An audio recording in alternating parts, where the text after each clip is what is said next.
கோல விழி கொண்ட கோமதியவளே ஆதிபராசக்தி. நீல விழி கொண்ட காளியும் அவளே ஆதிபராசக்தி. கோல விழி கொண்ட கோமதி அவளே ஆதிபராசக்தி. நீல விழி கொண்ட காளியும் அவளே ஆதிபராசக்தி. முக்காலம் உணர்ந்தவள் முத்தொழில் புரிபவள் ஆதிபராசக்தி. முக்காலம் உணர்ந்தவள் முத்தொழில் புரிபவள் ஆதிபராசக்தி.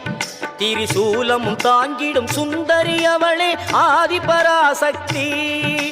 மேல்மருவத்தூர் ஆதிபராசக்தி மலர்பதம் பாடிடுவோம். காலம் எல்லாம் நம்மை காத்திடும் தாய் அவள் கோவிலை நாடிடுவோம்.